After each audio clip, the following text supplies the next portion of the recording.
Salam bahagia dan salam sejahtera, damai dan cinta kasih Tuhan selalu melimpah-limpah dalam kehidupan kita, dalam ibadah kaum muda. Dan kita akan mulai dengan suatu lagu pujian. Satu lagu pujian kita nyanyikan, Bapa Engkau sungguh baik.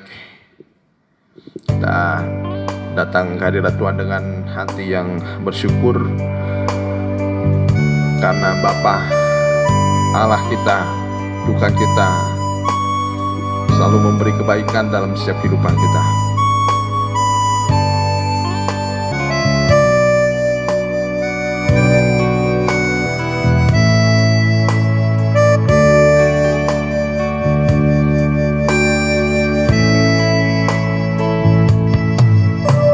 Bapa,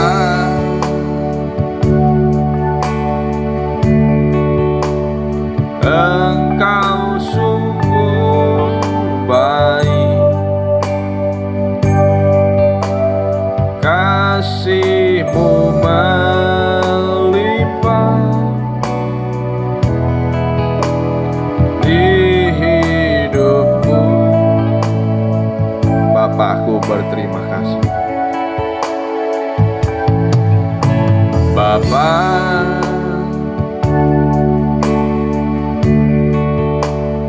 ku berterima kasih, berkat-Mu hari ini yang Kau sediakan bagiku. Ku naikkan syukur, tunaikan syukurku buat hari yang Kau beri. Tak habis-habisnya kasih dan rahmat-Mu selalu baru, selalu baru, dan tak pernah terlambat pertolongan-Mu. Besar setiamu di sepanjang hidupku. Bapa, Engkau sungguh baik.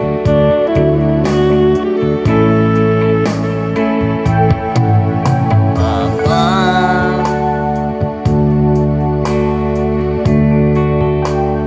Engkau sungguh baik, kasih-Mu melimpah di hidupku.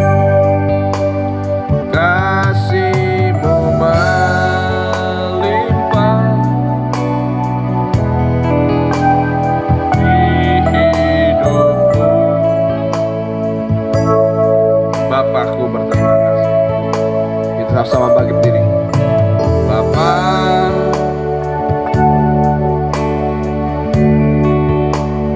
ku berterima kasih, berkat-Mu hari ini,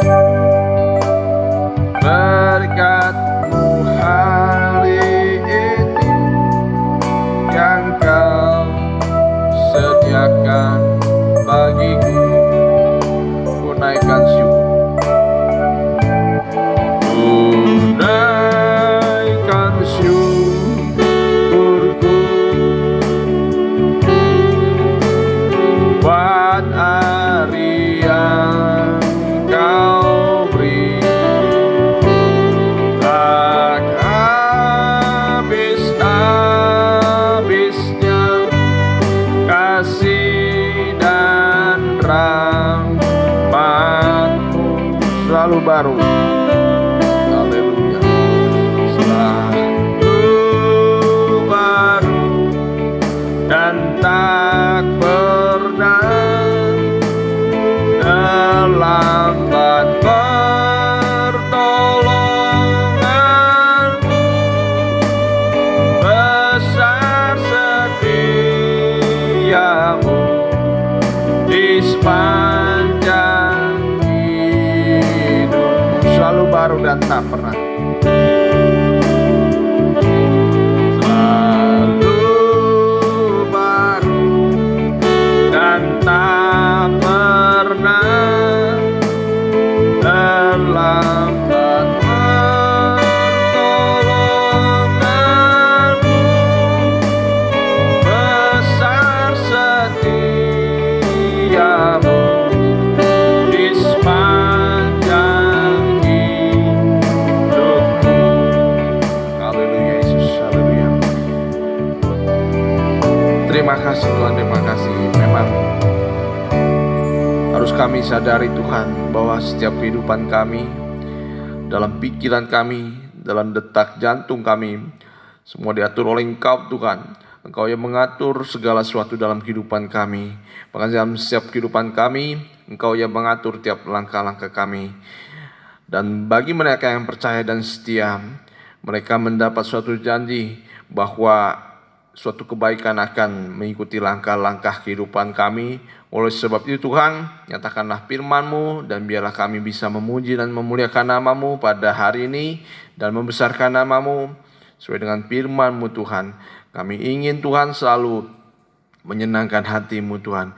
Dan juga Tuhan pada ibadah kami, tolong urapan dari Roh-Mu yang suci mengurapi kami Tuhan, di mana saja kami mendengarkan firman-Mu, di mana saja kami beribadah, mengikuti ibadah ini Tuhan. Dan tolong Tuhan, para pelayan yang mengambil bagian dalam ibadah ini, Engkau urapi dengan Roh-Mu Tuhan, dengan sungguh-sungguh kami bisa datang, bisa mengikuti ibadah ini. Kuasa-kuasa jahat yang mengganggu hati pikiran kami, lewat roh-roh keras hati, lewat roh-roh main-main dan lain sebagainya, kami mau halau, kami mau tengking, hanya dalam satu nama, di dalam nama Tuhan Yesus. Biarlah iblis kunyah pergi dari tempat ini. Biarlah Roh Allah hari ini hati kami berada Tuhan. Terima kasih Tuhan, terima kasih. Dan kami alaskan doa ini hanya di dalam nama Tuhan Yesus kami sudah berdoa. Haleluya, amin. Kita lanjutkan kembali pujian kita dengan sukacita. Mari kita nyanyikan berkat anak cucu.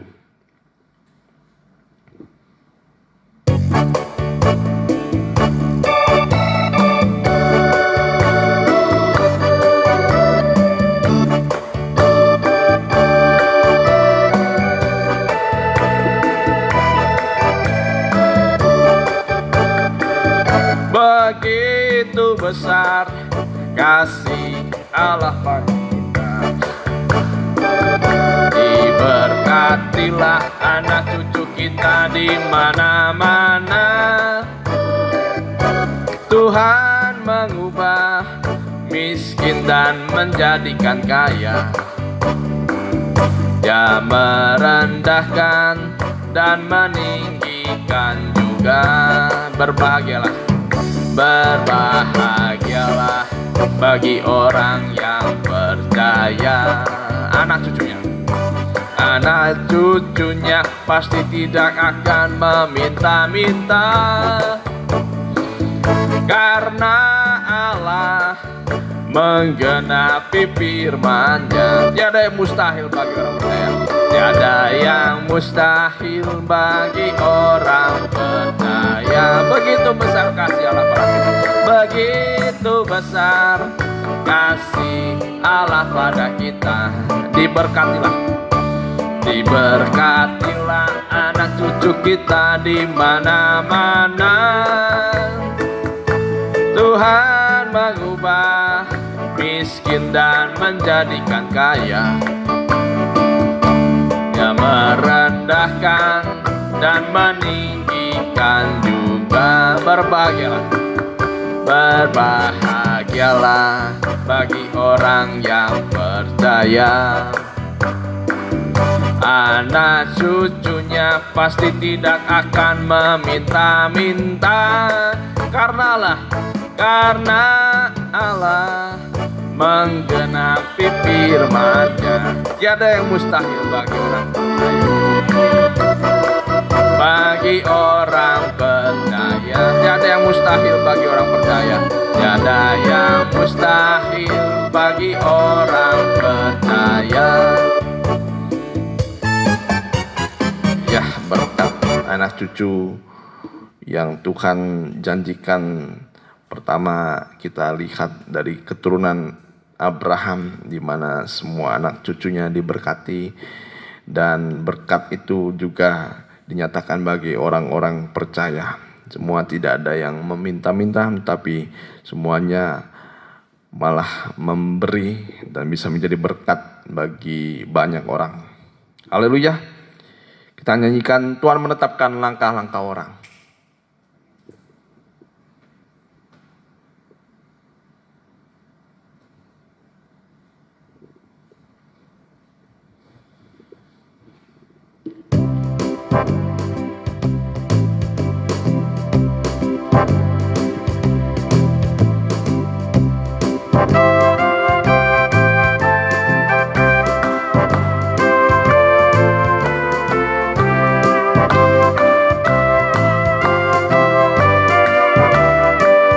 Tuhan menetapkan langkah-langkah orang.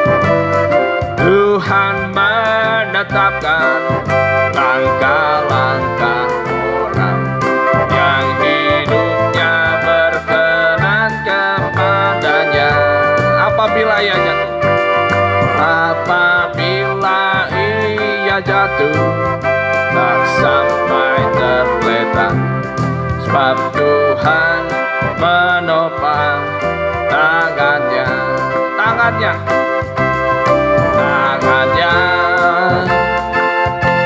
oh tangannya, sebab Tuhan menopang tangannya, sebab Tuhan menopang tangannya. Apabila ia jatuh, tak sampai tergeletak, sebab Tuhan menopang tangannya,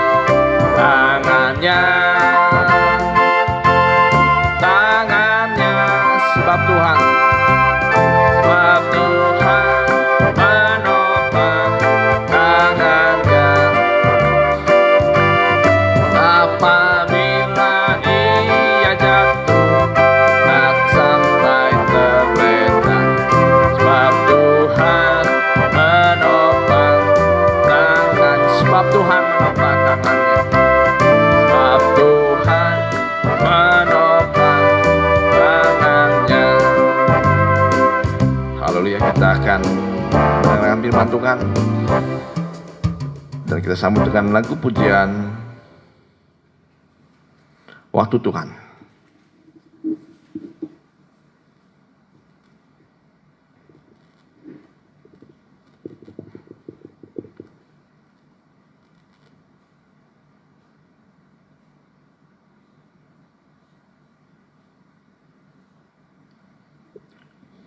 Di mana segala sesuatu ada waktunya Tuhan. Kalau kita orang percaya, kita pun percaya ada waktunya yang Tuhan sudah sediakan bagi kehidupan kita.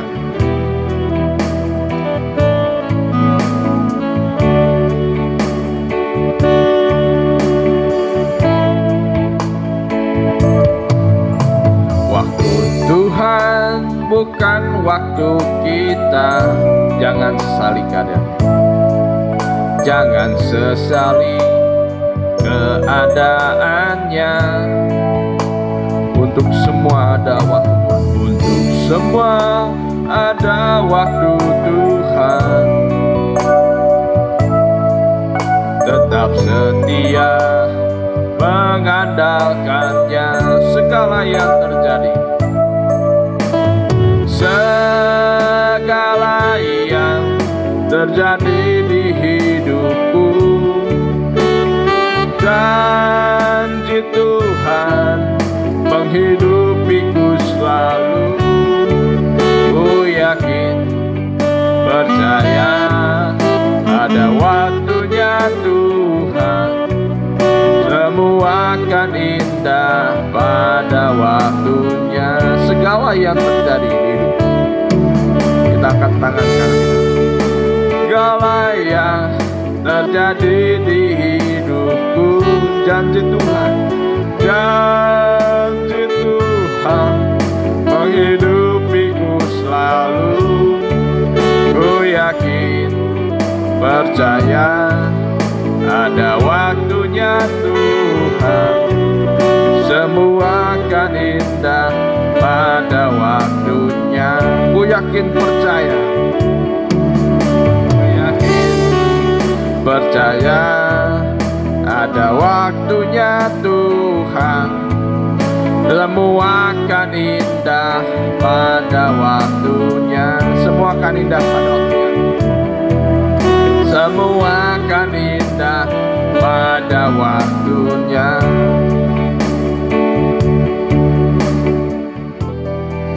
Terima kasih Tuhan, terima kasih.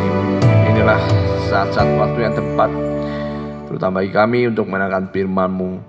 Tolong kami dimanapun kami berada, Kau bisa memberikan roh-Mu atas kehidupan kami supaya kami bisa percaya, yakin akan firman-Mu, bahkan sanggup melakukan apa yang Engkau firmankan atas kehidupan kami. Tolong kami yang lemah ini, supaya Engkau juga dapat memberikan kepada kami kekuatan damai sejahtera atas kehidupan kami, supaya nyata kehadiran-Mu dalam kehidupan kami Tuhan. Memberikan jawaban atas kehidupan kami, menolong kami yang lemah. Urapi hamba-Mu yang kami menyampaikan firman-Mu, dan semua yang mendengarkan Tuhan, urapi dengan roh-Mu. Berfirmanlah Tuhan, berfirmanlah, kami siap mendengarkan. Di dalam nama Tuhan Yesus kami sudah berdoa dan mengucap syukur. Haleluya, amin. Ya, salam bahagia dan salam sejahtera bagi kita semua yang sudah siap untuk mendengarkan firman Tuhan dalam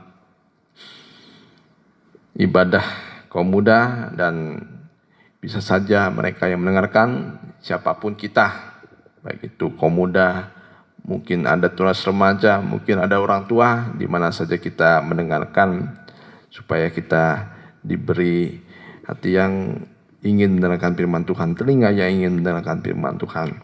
Kita buka Alkitab kita baca dari Amsal 3. Amsal 3 ayat yang ke-9. Ya, ini firman penggembalaan di kaum muda GBS Firdaus, di mana selalu berurutan dalam kitab Amsal ini.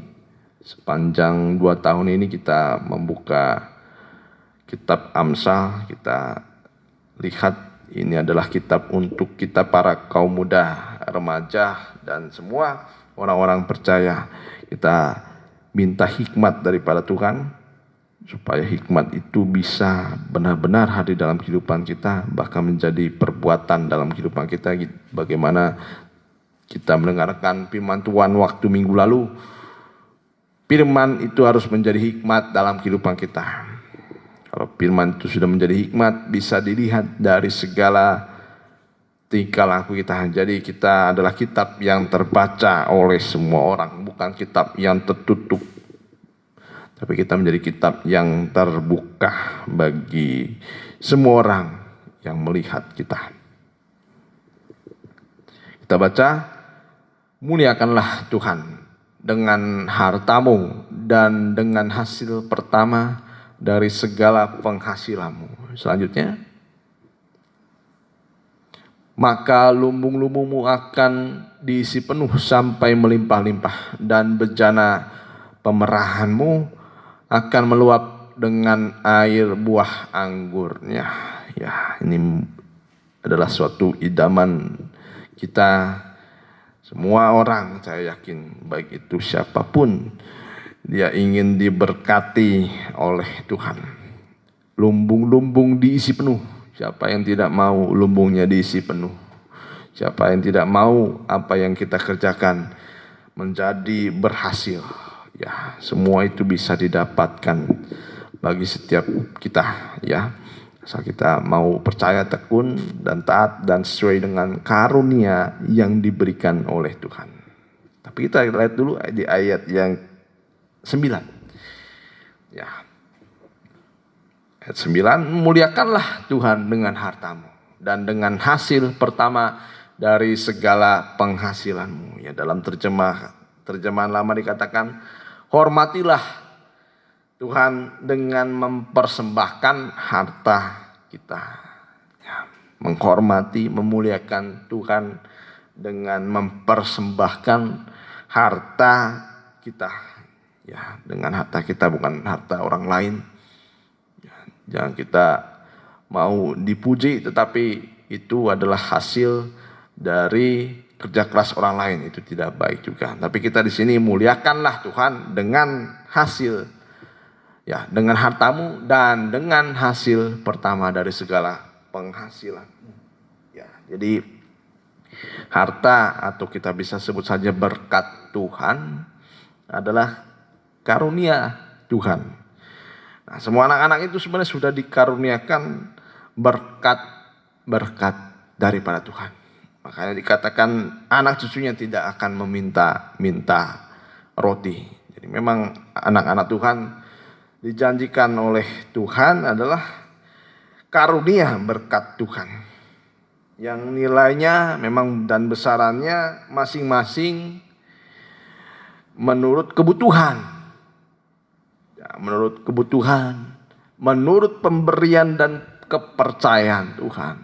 Jadi bukan karena keinginan, bukan karena kita ingin suatu, wah jadi harta kita, jadi kita berkeinginan untuk kaya. Nah, dalam Alkitab dikatakan jangan kamu menginginkan jadi orang yang kaya, jangan menginginkan kaya. Ya, pasti nanti akan kita masuk pada jerat yang membuat kita ingin kaya. Berkat Tuhanlah yang menjadikan kita kaya. Nah, kayanya ini kita akan lihat. Kaya yang dimaksud dalam Alkitab itu seperti apa. Jangan kita menjadi kaya tapi bukan kaya yang dimaksudkan oleh Tuhan. Ya, jadi semua anak Tuhan sudah dikaruniakan. Sudah dikaruniakan berkat Tuhan. Semua sesuai dengan kebutuhan.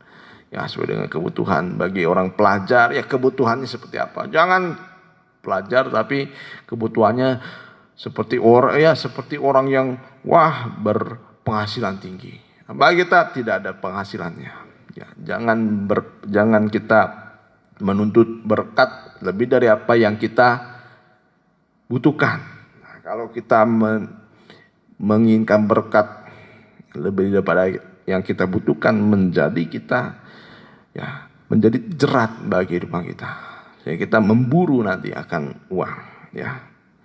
Nah, kita lihat sekarang tujuan utama dari berkat Tuhan, ya. Tujuan utama dari harta atau berkat Tuhan adalah memuliakan Tuhan. Itu tujuan utama.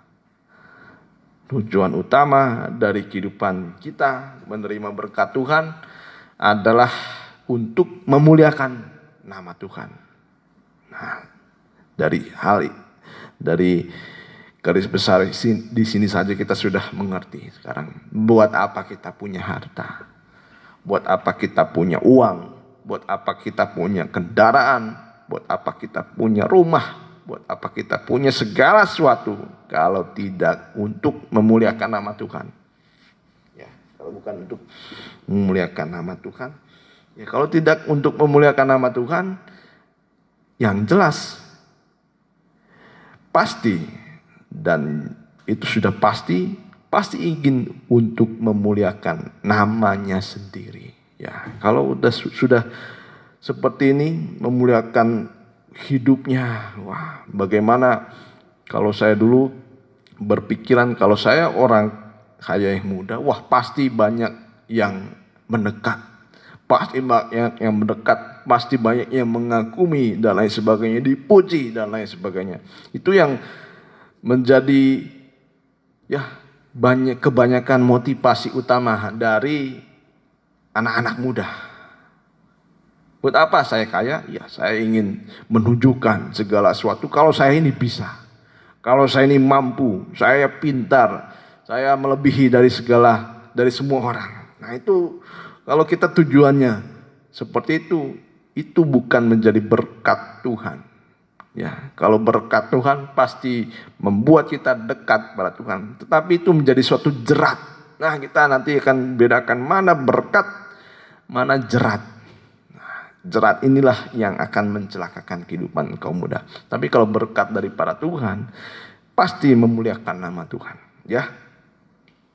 Jadi bukan untuk memuliakan hidup kita sendiri. atau memuliakan hidup keluarga. Memang itu tugas mulia juga, tapi bukan hanya semacam itu. Ya, dan juga bukan untuk menghiasi diri kita. Wah, kalau orang sudah punya sesuatu dihiasi, wah, baru saja sudah punya motor yang hebat, yang keren. Kalau anak muda bilang, wah sudah naik levelnya.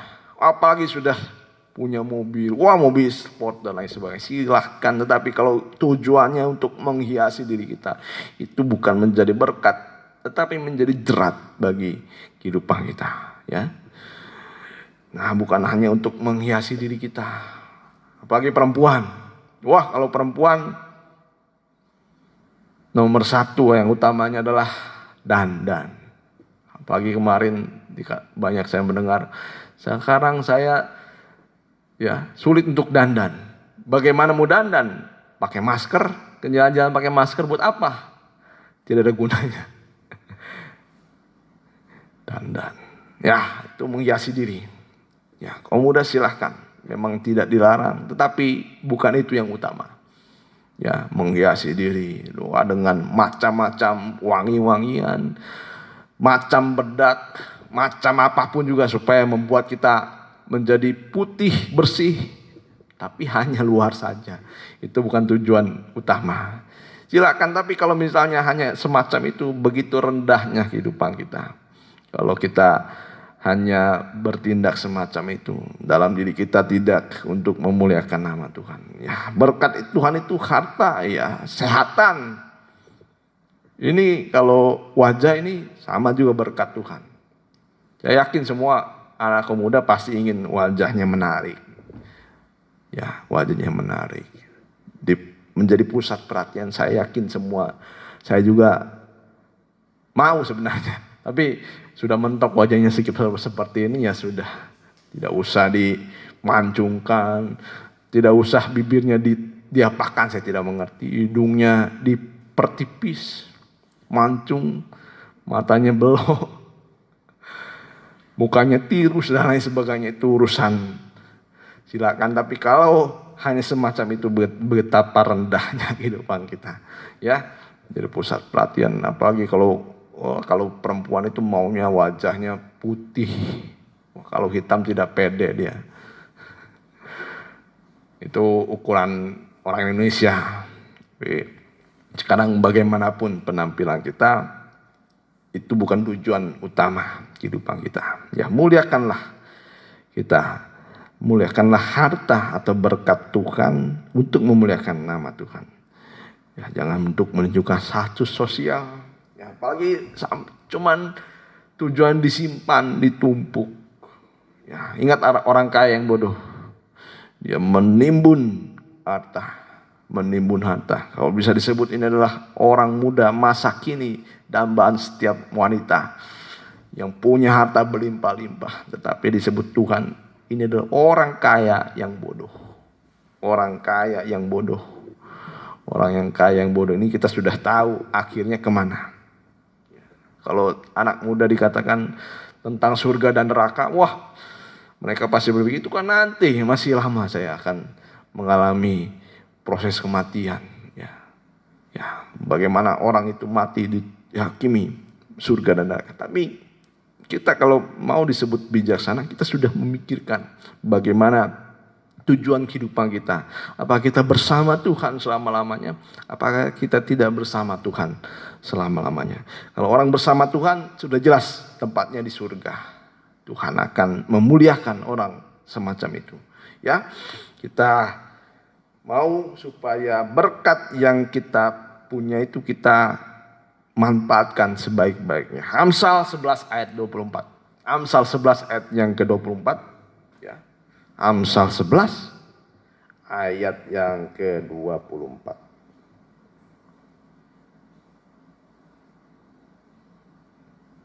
Nah, kita baca bersama-sama. Ada yang menyebar harta, tetapi bertambah kaya. Ada yang menghemat secara luar biasa, namun selalu berkekurangan. Ya, dari ayat ini sudah jelas, ini ayat yang dihindari buat orang-orang yang kikir. Tapi orang yang menyebar harta dikatakan ada yang menyebar harta tetapi hartanya bertambah. Kaya, kekayaannya bertambah. Tapi ada yang menghemat secara luar biasa namun selalu berkekurangan. Ya, ini adalah suatu rumus berkat ya. Siapa banyak memberi berkat, ayat 25. Ya. Siapa banyak memberi berkat, diberi kelimpahan. Siapa memberi minum, ia sendiri akan diberi minum. Ayat selanjutnya, siapa menahan gandum, ia dikutuki orang. Tetapi berkat turun di atas kepala orang yang menjual gandum. Ayat selanjutnya, siapa mengejar kebaikan berusaha untuk dikenal orang, tetapi siapa mengejar kejahatan akan ditimpa kejahatan, dan lain sebagainya. Tapi kita lihat di ayat yang ke-24 saja. Ayat yang 24 saja ya. Ini berkat yang Tuhan berikan bagi mereka yang suka memberi, menyebar harta ya, menyebar harta. Ya. Karena di dalam suatu kisah Firaun ini adalah suatu gambaran kuasa si jahat ya. Dia mau menghalangi orang Israel untuk beribadah kepada Tuhan lewat harta bendanya. Kalau dulu harta benda disimbolkan kepada ternak ya, kambing, domba, unta. Seperti Ayub kita mendengar, dihitung berkat Ayub itu dari berbanyaknya ternak yang dia punya. Nah, kita baca saja dari Keluaran 10 ayat 24. Keluaran 10 ayat yang ke-24.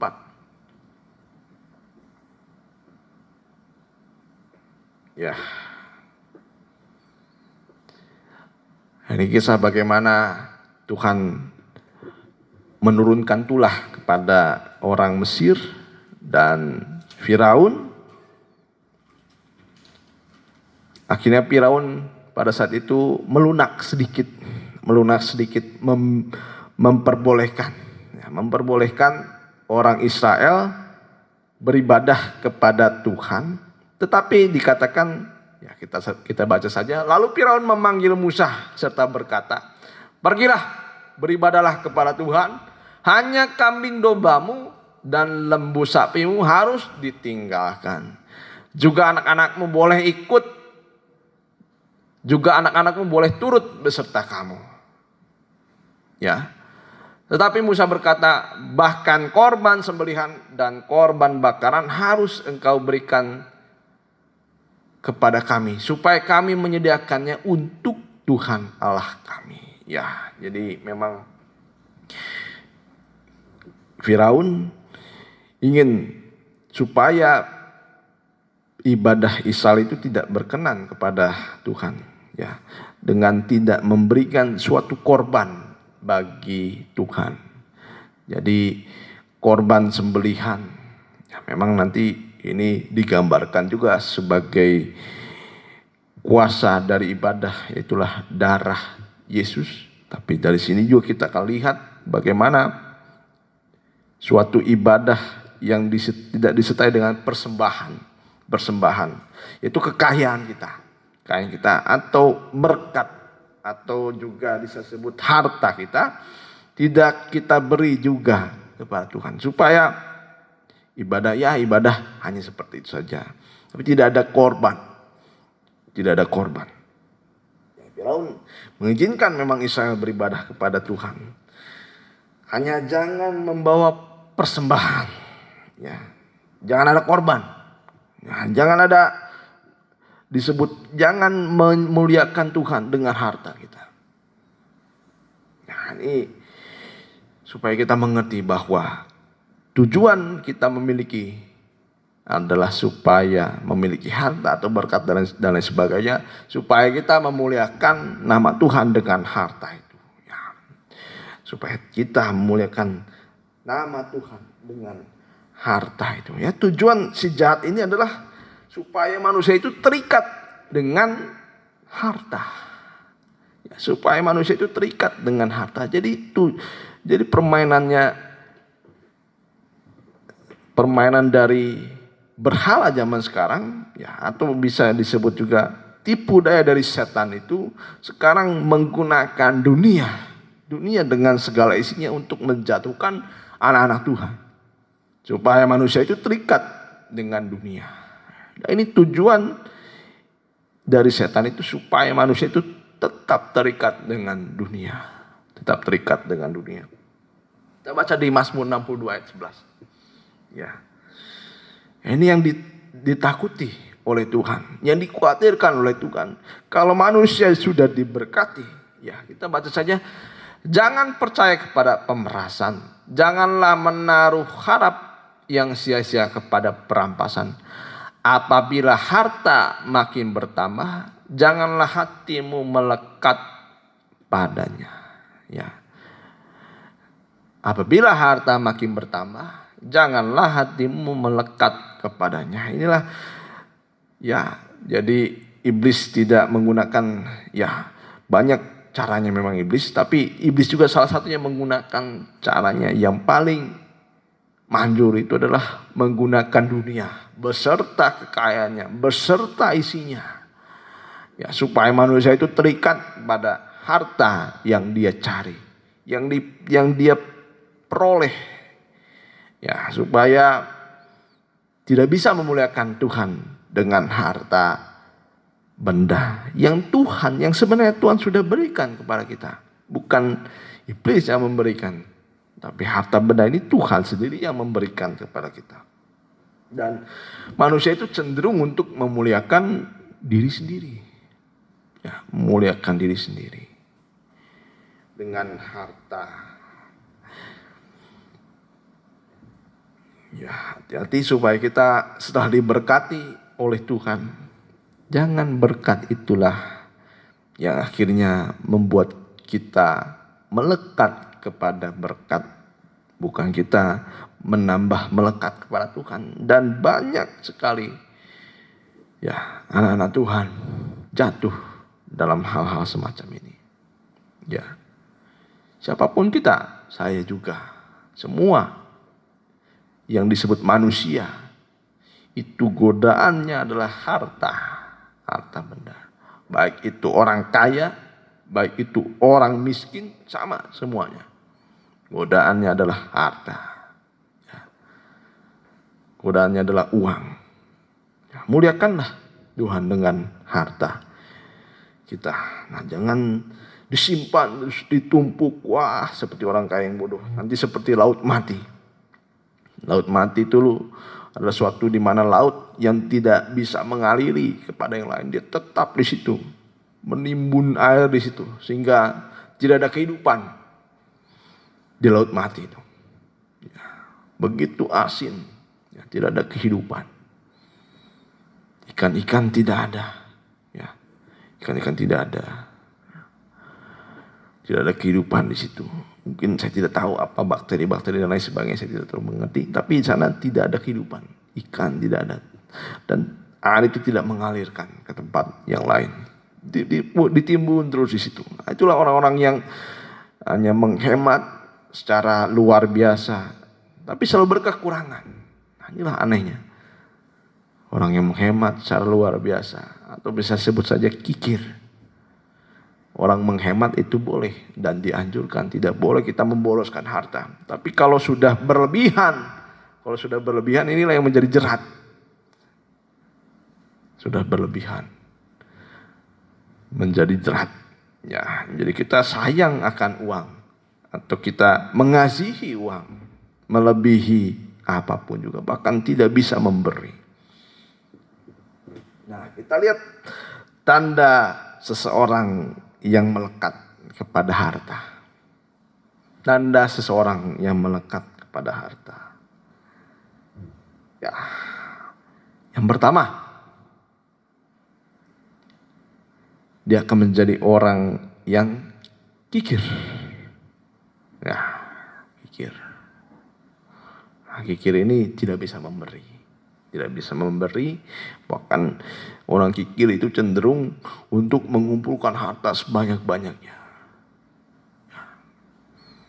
Orang kikir tidak bisa memberi kepada sesama yang membutuhkan. Terus ditimbun hartanya. Terus. Seperti orang kaya yang bodoh. Ditimbun hartanya. Dan akhirnya selalu berkekurangan. Tidak bisa memberi. Ya, orang kikir tidak bisa masuk surga. Ini suatu ayat yang sangat singkat. Ya, orang kikir tidak bisa masuk surga. Ya, beberapa perkataan dari firman Tuhan. Orang kikir tidak bisa masuk surga. Orang yang tidak bisa memberi, tidak bisa masuk surga. Yang hanya menuntut saja. Yang ingin diberi dan lain sebagainya, tapi tidak bisa memberi. Sekalinya tidak diberi, marah-marah. Sekalinya dituntut untuk memberi, pikirannya langsung negatif. Wah, ini buat apa harta sepanjang ini? Ingat saja, Yudas, ya Yudas. Serakah, ya kikir dulu, kikir. Ya kikir tidak bisa memberi, kikir tidak bisa memberi. Ya. Ingat Yudas, orangnya seperti dermawan. Ya. Kalau ada apa-apa, wah dilihat ujung mata, tapi tidak pernah mau memberi. Tidak pernah mau memberi. Bahkan menuntut orang untuk memberi. Tapi sendirinya tidak bisa memberi. Ya. Dan yang kedua, serakah. Nah, di ayat yang tadi. Ayat yang ya itu tadi. Mazmur 62 ayat 11. Ya, Mazmur 62 ayat 11. Janganlah percaya kepada pemerasan. Wah, ini serakah, orang pemerasan. Ya, serakah. Serakah ini mengambil atau memeras atau merampas haknya orang. Ini orang-orang yang sudah terikat dengan kekayaan, dengan uang, dengan mamun. Janganlah menaruh harap yang sia-sia kepada perampasan dan lain sebagainya. Kita lihat sini serakah, wah merampas miliknya orang, korupsi, penggelapan dan lain sebagainya. Tidak mau membayar hutang. Orang sudah diberi selagi orang biasanya mau meminjam baik-baik. Wah, dengan segala macam bujuk rayu. Wah, saya pasti akan gantikan bulan ini atau gantikan besok. Setelah besok ditagih. Ya, 2 minggu lagi. Wah, terus saja. Banyak alasan. Berbohong terus. Nah, itu orang-orang yang terikat dengan harta. Hanya ingin diberi, tidak bisa memberi. Ya, orang-orang terikat dengan harta. Orang seperti ini tidak bisa memuliakan nama Tuhan dengan hartanya. Ya, kita jangan seperti orang semacam itu. Dan saya yakin ya, jangan ada di antara kita semacam itu. Ya, kikir serakah, tidak bisa memberi, bahkan mengambil miliknya atau haknya orang. Ya, hutang tidak dibayar dan lain sebagainya. Nah, ada suatu peristiwa ya, kita beli suatu daging lah ya, beli daging ya, beli daging ini, kita beli daging kepada seseorang anak Tuhan ya, seorang anak Tuhan.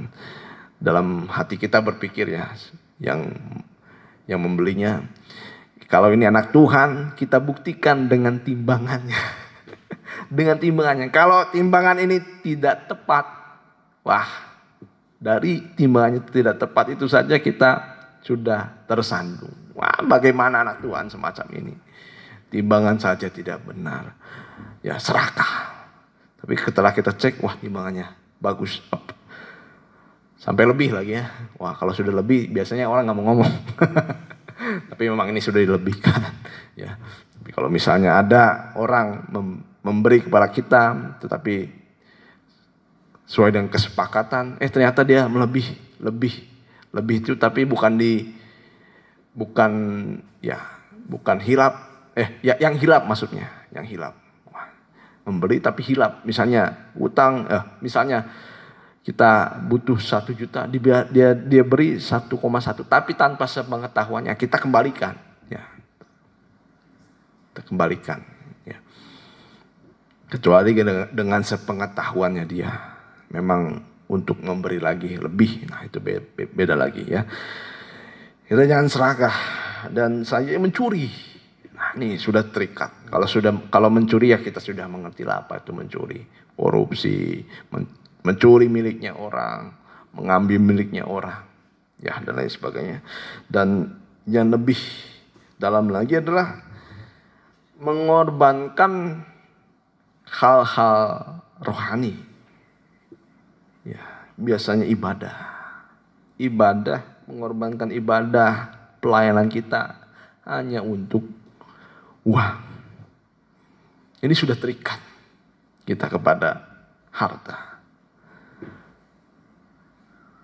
Dan gejala semacam ini biasanya dia bisa menjadi orang-orang yang bisa kikir, serakah, mencuri, tidak jujur, dan lain sebagainya.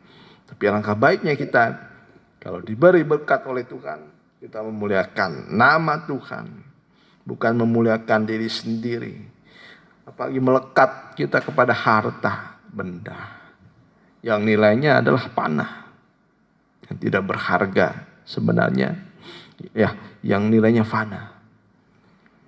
Nanti seluruh dunia ini beserta isinya tidak ada lagi harganya. Ya.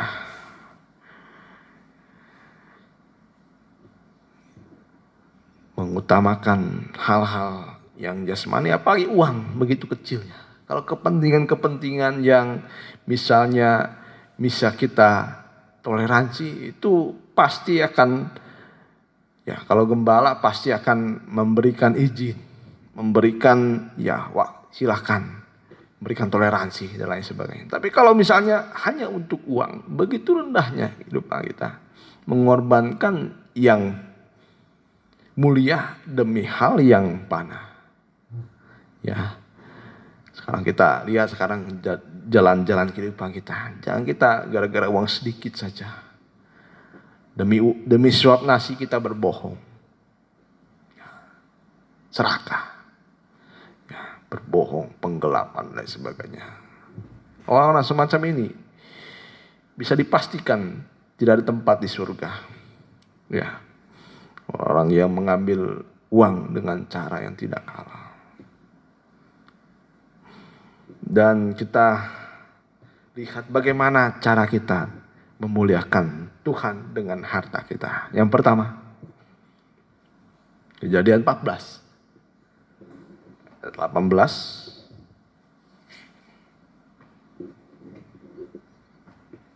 Kejadian 14 ayat 18 sampai 21. Melkisedek Raja Salem membawa roti dan anggur. Ia seorang imam Allah yang maha tinggi. Lalu ia memberkati Abraham, katanya, diberkatilah kiranya Abraham oleh Allah yang maha tinggi, pencipta langit dan bumi. Dan terpujilah Allah yang maha tinggi, yang telah menyerahkan musuhmu ke tanganmu. Lalu Abraham memberikan kepadanya 1/10 dari semuanya. Nah, jadi kita muliakan Tuhan dengan atau perpuluhan. Ya, perpuluhan. Ya, banyak orang memperdebatkan perpuluhan. Tapi ini kita bisa lihat di sini, perpuluhan itu sudah ada sebelum zaman Taurat. Ya, sebelum zaman Taurat. Itu zaman Abraham memberikan 1/10 dari penghasilan. Dari penghasilan. Nah, kita belajar sekarang 1/10 dari penghasilan. Nah, apa yang diberi, misalnya seorang punya gaji 5 juta. Itu penghasilan. Dipotong misalnya BPJS berapa? Misalnya 100 saja. BPJS 100, iuran dan sebagainya, jadi 4,5 juta. Yang diberi kepada Tuhan berapa? Yang diberi kepada Tuhan yang pas setengah atau yang 5? Yang 5 juta. Karena yang lain itu untuk keperluan kita. Nah, penghasilan kita 5 juta. Nah, diberi kepada Tuhan 500. Dari hal semacam ini saja kita harus bisa pandai menghitung. Dan di sini saya mempertegas, dan ini suatu dorongan dari dalam hati kita. Jangan menjadi alasan untuk kita tidak membayar persepuluhan. Nah, saya di sini saya ditegaskan oleh guru saya, kalau membahas perpuluhan jangan sampai hati kita para pembicara supaya memiliki hati untuk yang bersih dan suci. Kalau punya hati yang mengingini, ini tidak baik. Nah, kalau kita membahas tentang perpuluhan ini, memang banyak orang berkata, wah kalau misalnya perpuluhan, wah dia jadi kaya. Buat apa? Wah ini kesini, wah. Akhirnya tidak bayar. Akhirnya dengan alasan macam-macam tidak bayar. Ya, karena keperluan, karena lebih mendesak pada yang lain. Wah semua jadi tidak mau membayar. Nah ini suatu alasan-alasan, hati-hati. Seperti ini membuat kita terikat nanti dengan harta. Dan saya berkata semacam ini, kalau saya dengan keinginan untuk menguasai atau mendapatkan, saya menjadi orang yang salah di mata Tuhan. Tapi kalau dengan cara menakut-nakuti, wah, kalau tidak bayar perpuluhan kutuk neraka, wah saya tidak mau berkata semacam itu. Ya, tapi kita dengan hati yang murni dan suci, ya, dengan suatu hati yang tidak berkeinginan apapun yang buruk, ya baiklah kita memberikan apa yang menjadi miliknya Tuhan, 1/10 dari penghasilan kita. Itu yang pertama. Dan 1/10 ini adalah pengakuan kita kalau apa yang sudah diberikan, apa yang kita dapatkan itu daripada Tuhan. Tuhan yang memberkati. Ini adalah pengakuan kita dengan memberikan perpuluhan. Ya. Hati-hati dengan suara daging atau kebenaran-kebenaran yang lain yang sebenarnya bukan dari dalam Alkitab, yang menghasut kehidupan kita supaya kita tidak percaya dengan hal ini, ya. Membuat kita kikir, serakah. Saya lebih dahulukan dulu keluarga. Wah, semua dan lain sebagainya. Memang baik itu, tapi tidak benar di hadapan Tuhan. Ya. Dan saya diajar selalu untuk memberikan 1/10 dari apa yang didapatkan. Ya. Yang kedua, memberi buah sulung. Memberi buah sulung. Nah, seorang yang baru bekerja, memang kalau untuk memberi buah sulung memang berat. Ya. Baru bekerja di perusahaan A, ya itu siapa yang memberi? Tuhan. Tuhan ingin lihat buah sulung. Itu penghasilan pertama dari apa yang kita dapatkan. Memang berat. Memang berat sekali. Dan saya pun diajar supaya bisa memberi buah sulung. Dari segala hal. Dari apapun yang pertama kita mau. Ya, dari apapun yang pertama kita mendapat berkat. Misalnya usaha A, usaha B. Nah, dari sini buah sulung, dari sini buah sulung. Misalnya kita bekerja di perusahaan A 1 tahun, kita beri buah sulung pada bulan yang pertama atau hasil yang pertama. Ya, hasil pertama ketika Tuhan memberi berkat. Dan setelah ke perusahaan B, nah di perusahaan B juga beri buah sulung. Ya, supaya berkat itu ya tetap dan diteguhkan. Jangan kita menggunakan berkat dengan salah. Persembahan sulung, persembahan khusus. Ya ini bisa rumah Tuhan. Seperti sekarang ngadain apa namanya itu? Bakti sosial dan sebagainya. Nah itu Tuhan khusus. Dan ya, dan yang keempat adalah memberi kepada sama yang membutuhkan. Memberi sama yang membutuhkan, orang tua kita, saudara kita yang membutuhkan. Ya kita memberi. Nah kita baca dari 2 Korintus. Boleh di 1 Yohanes dulu, 1 Yohanes 3 ayat 17.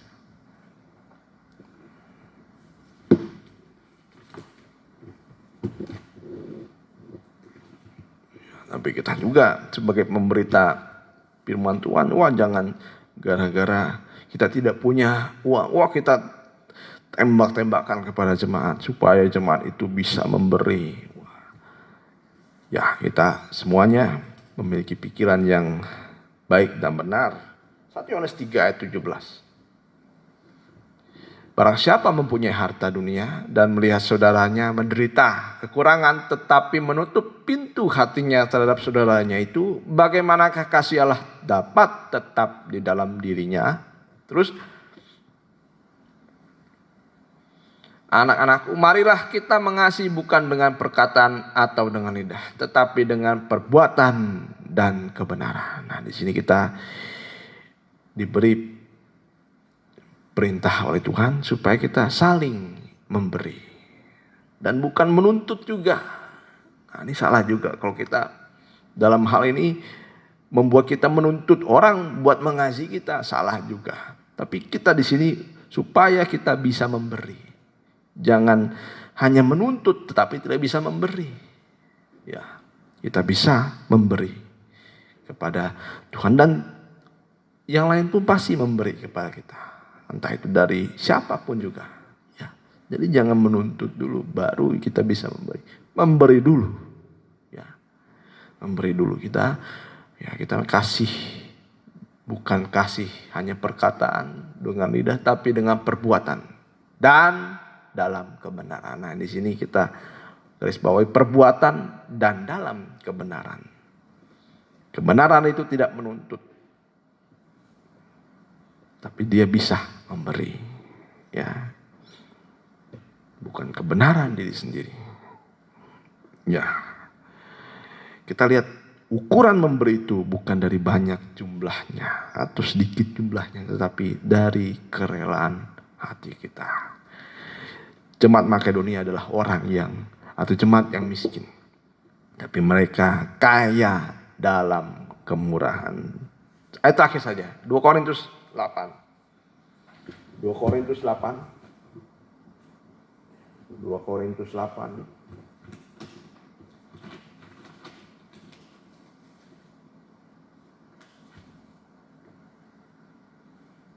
Ayat yang 1. Saudara-saudaraku, kami hendak memberitahukan kepada kamu tentang kasih karunia. Jadi karunia memberi jadi memberi adalah suatu karunia dari Tuhan yang dianugerahkan kepada jemaat-jemaat di Makedonia. Terus, selagi dicobai dengan berat dalam pelbagai penderitaan, sukacita mereka meluap dan meskipun mereka sangat miskin, namun mereka kaya dalam kemurahan. Namun mereka kaya di dalam kemurahan. Ayat yang ke-8. Ayat yang ke-8. Aku mengatakan hal itu bukan sebagai perintah, melainkan dengan menunjukkan usaha orang-orang lain untuk membantu. Aku mau menguji keikhlasan kasih kamu. Terus,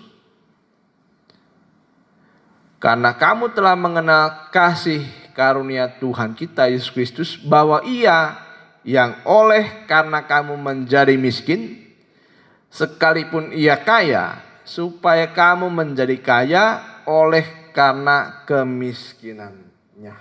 Ya, nah inilah supaya kita bisa kaya dalam kemurahan. Nah, siapapun kita, baik itu orang miskin, memberi sesuai dengan kemampuan kita. Orang kaya memberi dengan kemampuan kita. supaya kita memuliakan Tuhan dengan harta kita, dengan apa yang sudah Tuhan beri, bukan yang hasil usaha kita sepenuhnya, ya, tapi hasil pemberian daripada Tuhan yang kita kembalikan kepada Tuhan dengan kita berbuat baik kepada sesama kita, dan kita, ya, dalam berkat Tuhan itu ada miliknya Tuhan dan miliknya sesama. Kita nyanyikan menyenangkan.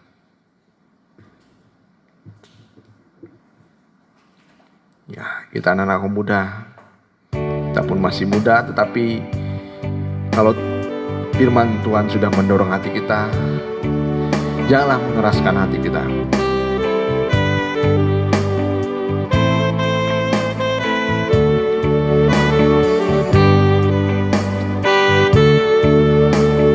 Tuhan, ku mau menyenangkan-Mu. Tuhan, bentuklah hati ini jadi bejana. Jadi bejana untuk hormat-Mu. Cemerlang bagai emas murni. Tuhan, ku serahkan hatiku. Tuhan, ku serahkan hatiku. Semua ku berikan. Semua ku berikan kepadamu. Kuduskan hingga tulus selalu, agar aku menyenangkan-Mu, menyenangkan-Mu. Kita bangkit diri. Senangkan-Mu, hanya itu kerinduanku. Menyenangkan-Mu, senangkan-Mu, hanya itu kerinduanku. Menyenangkan-Mu, menyenangkan-Mu, senangkan-Mu, hanya itu kerinduanku. Menyenangkan-Mu, senangkan-Mu, hanya itu kerinduanku. Delok tanyakan, Tuhan, ku mau menyenangkan-Mu. Tuhan, ku mau menyenangkan-Mu. Ya, apa yang ada pada kita itu adalah semua adalah pemberian daripada Tuhan.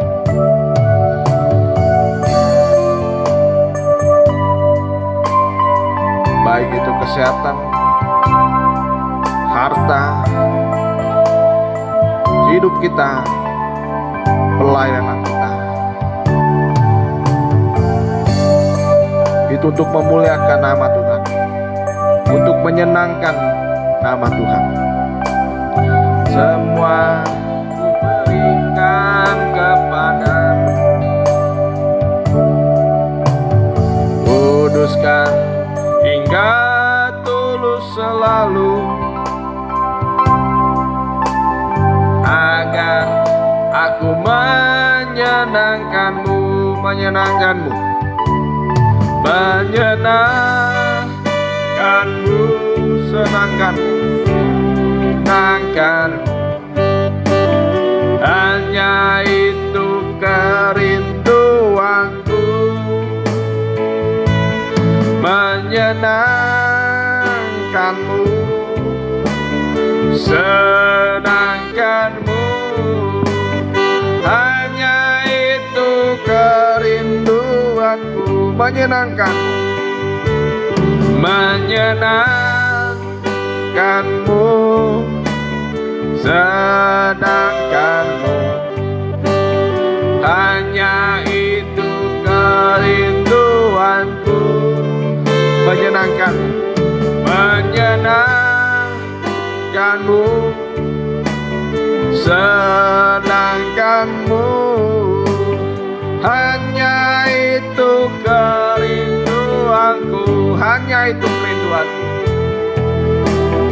hanya itu kerinduanku, hanya itu kerinduanku, hanya itu kerinduanku. Haleluya Tuhan, terima kasih Tuhan. Terima kasih atas firman-Mu. Ajar kami Tuhan bisa memberi dari apa yang telah Engkau beri dalam kehidupan kami. Banyak hal-hal yang kami sekarang mengerti Tuhan, bahwa hidup kami bukanlah untuk kami sendiri, tetapi bagi Engkau dan bagi banyak orang. Kami seperti Yusuf Tuhan, yang selalu bisa menghidupi banyak orang Tuhan. Itu kerinduan kami dalam harta yang Engkau telah beri Tuhan. Kiranya bisa memuliakan nama-Mu, untuk membesarkan nama-Mu Tuhan. Bukan untuk menjadi sandungan bagi banyak orang, tetapi menjadi kemuliaan bagi banyak orang. Kiranya tanamkan firman-Mu dalam kehidupan kami.